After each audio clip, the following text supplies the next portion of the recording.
Welcome back to my YouTube channel, guys. Thanks for coming back. And on today's video, I want to talk about something that is very interesting and something that has been making waves across the whole globe. And it's something none other than artificial intelligence and machine learning. Let's get right into it.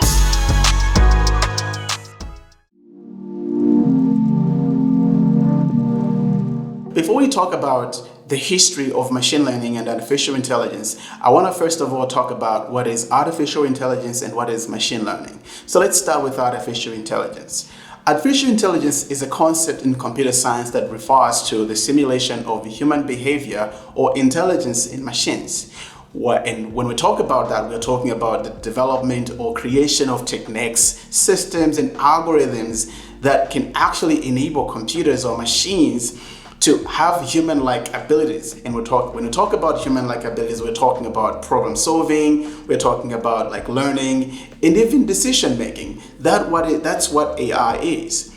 And generally, AI can be divided into two. We have what I call narrow AI, and then we have what I call general AI. Narrow AI is the AI that has been created to solve or to actually handle specific defined tasks. So we're talking about things like language translation or image recognition. These are it has been created to only solve or to only handle specific sets of inputs. And for that, it doesn't have a broader capability. It is narrow because it is only known to do specific kind of tasks.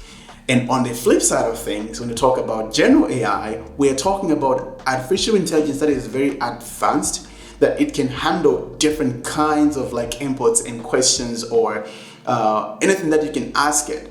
And at this point in time, and I know that if you have been on Twitter for a long time and you've been seeing all these AI conversations, people have been afraid and that people have been talking about something called artificial general intelligence. And this is what it is. Artificial general intelligence is a branch of AI. And what it refers to is the ability of AI or machines to actually handle any set of input that you can talk about. So it is more or less like having the ability of human beings. And not only learning or making decisions, but also having cognitive behavior, which is having emotions. Well, the good thing is that at this point in time, everything else about general AI is more theoretical. It is not actually something that has been done or has been known to be done. But you never know, right? You never know. Anything can happen with what is happening right now in the field of AI.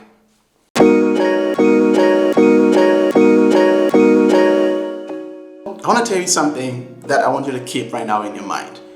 What is an algorithm?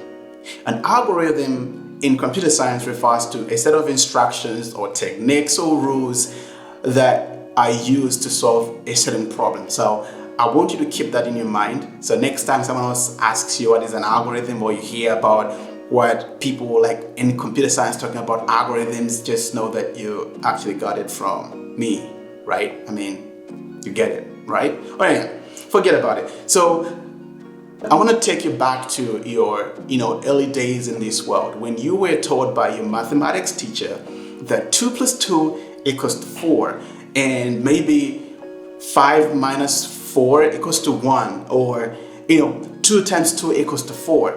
Remember that time?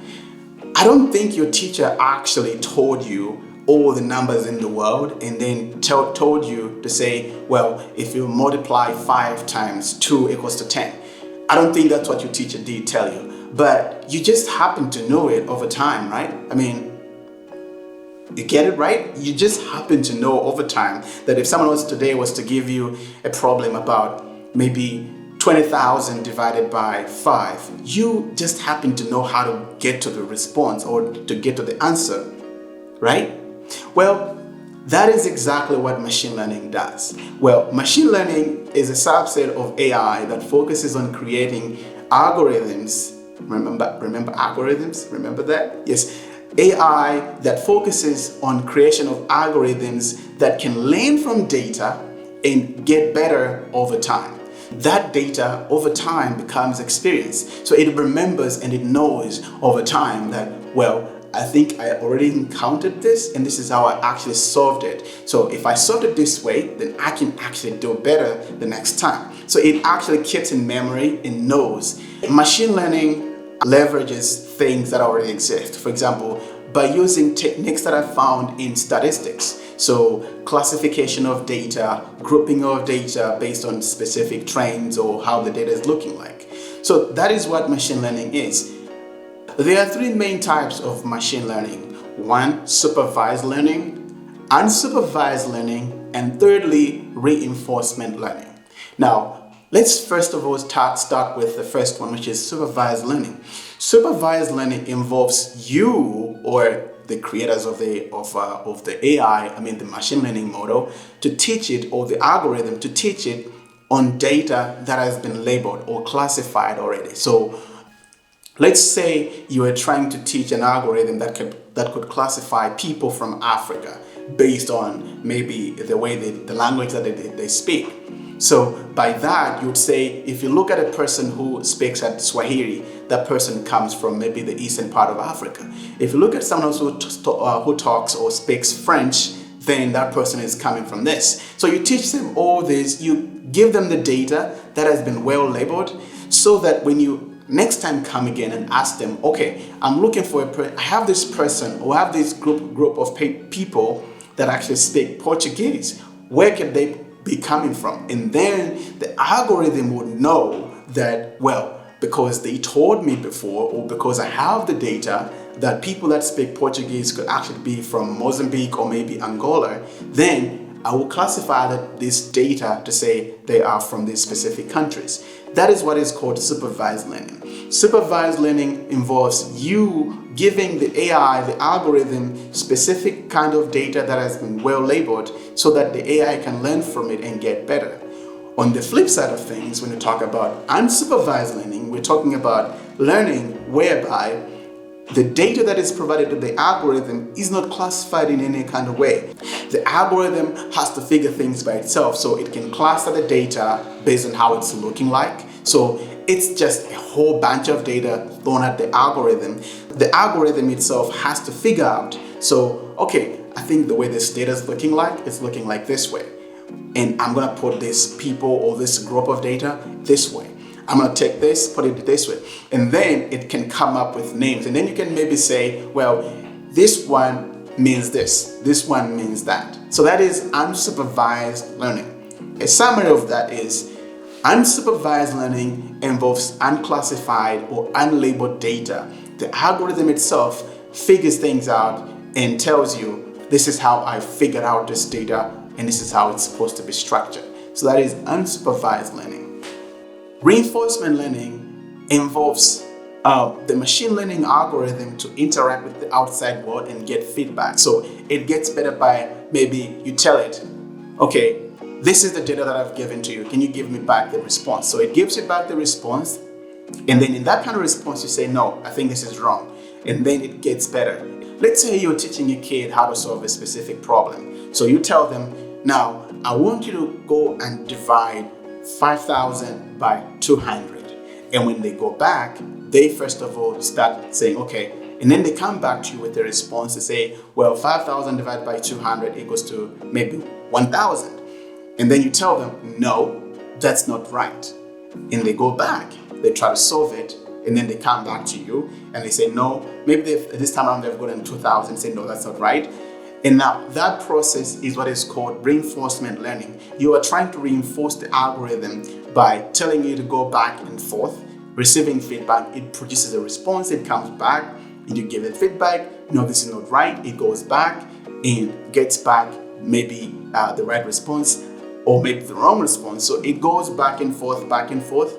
And finally, when it comes to the right response, you say, that is a good response. Now it gets that feedback and stores it in its own memory to say, yeah, I think next time they ask me the same question, I'm gonna know what the response is. So, summary. There are three kinds of machine learning models or approach. One, supervised learning, which involves giving the algorithm classified or well-labeled data so that it can know how to actually classify future data.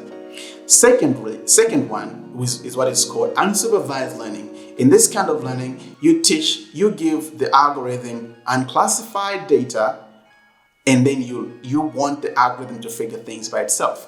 And finally, we have what we call reinforcement learning. Reinforcement learning involves you like giving feedback giving feedback to the algorithm so that it can know that it's doing something that is right. So you kind of train it. It's a back and forth problem. So it's a back and forth mode of learning.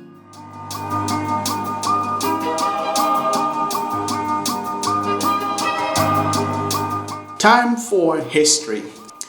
It is mid-20th century, in the early 1950s, and we have this famous guy. Well, I don't think he's famous right now anymore, but he's supposed to be famous anyway. I don't know what happened to his fame, but anyway, forget about it. Let's talk about this guy. This guy is from London, UK, and he's a computer scientist / mathematician. And his name is known as Alan Turing. And unsurprisingly, he comes up with this test, which is, famously, or also known as the Alan Turing test. And what this test is supposed to do is to evaluate a machine's ability to showcase human intelligence that is not different from human beings at all. Yeah, I know what you're thinking.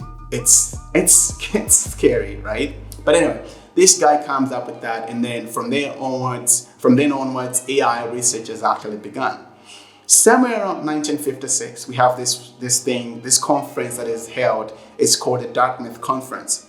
And from then onwards, that's when we start seeing things like AI being adopted into academic institutions. It is somewhere around 1956 as well, where we actually start seeing this word, artificial intelligence, becoming more famous or becoming more known. And it has been coined by this guy known as John McCarthy. John McCarthy is the guy that actually came up with the word artificial intelligence, and it's somewhere around 1956. 1960s and 1970s is when we start seeing the first AI boom. And this is due to the fact that companies or organizations have started funding AI in so many ways. Now, in this time, this is also where we start seeing the first AI programs being created and being publicly available. So programs like the General Problem Solver, which was created by Alan Newell and Herbert Simon. And we also have what I believe the first natural language processing program, which is called ELIZA, which is created by somebody called Joseph Weizenbaum. I don't know if I'm pronouncing the last name correctly, but this is when we actually start seeing programs like this being developed, and AI as a field is actually booming up. A lot of people are starting to follow and understand what AI is, and it's publicly known, and a lot of people have been following it for some time at this point. And this is somewhere around 1960s and 1970s. I'm going to jump and then move on to the 1980s. In the 1980s, this is when we start seeing machine learning emerging as a distinct AI field on its own. We're going to skip the 1990s and move into the early 2000s. And in the 2000s, that's when we start seeing we see advancements in computational power, and this actually enables things like deep learning, which is like a new set of AI. Now at this point, because of the advancement in computational power, they could actually process large amounts of data, which could actually help in image processing as well as language processing. And moving into the 2010s, we see now the first breakthrough in AI technology by Google, for example, in what is called a DeepMind, which is created.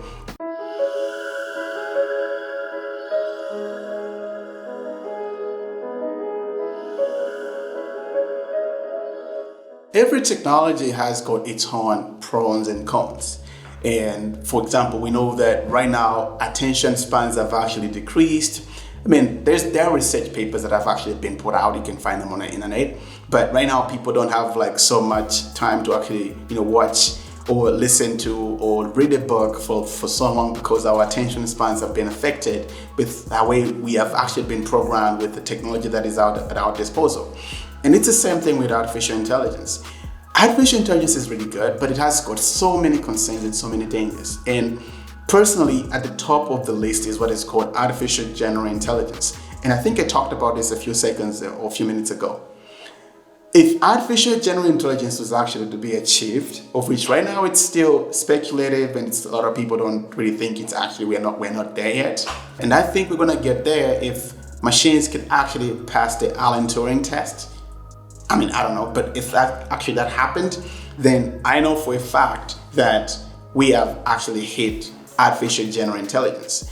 And artificial general intelligence is very dangerous because at that point we can have machines that could actually surpass human intelligence. And you know how that scary is, right?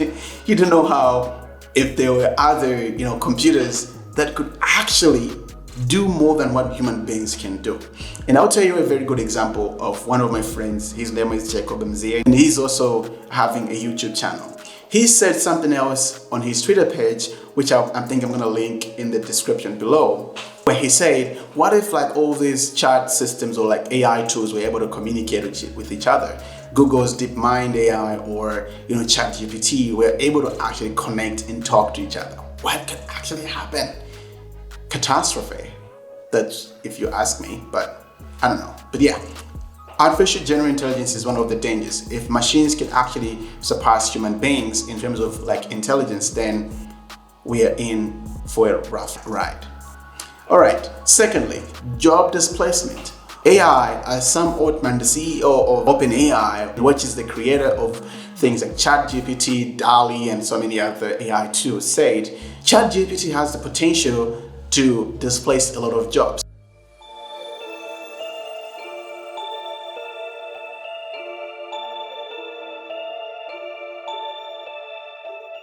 Enough with the fears and the dangers of AI. Let's talk about the good thing, and let's cheer up a little bit, right? Let's cheer up a little bit.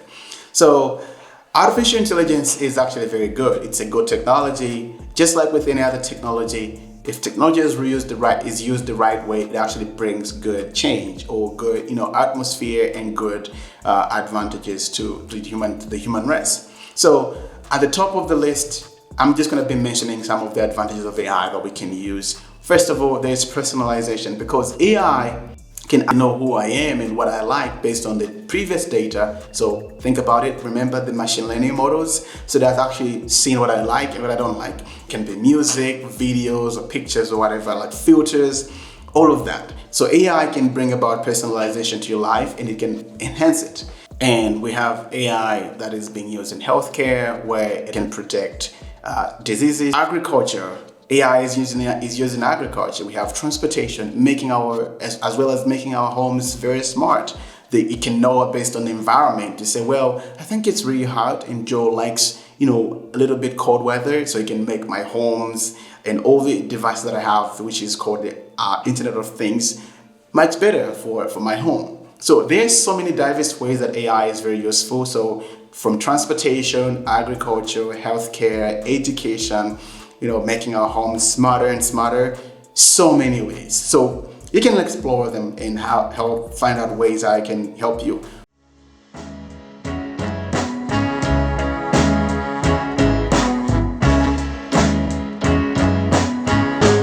In closing, if you're gonna get anything out of this video, I want you to know one thing, or at least two things. The first thing is you have to be informed. Stay on top of the news, because right now AI is like everywhere. You need to make sure that you are informed in what is happening in the current environment or in the current technological space of AI. Stay informed. Secondly, I want you to stay ready, because you never know what's going to happen in the near future, right? You never know, but always stay ready and look at where you are, look at your career, look at the profession that you're on right now, you have right now.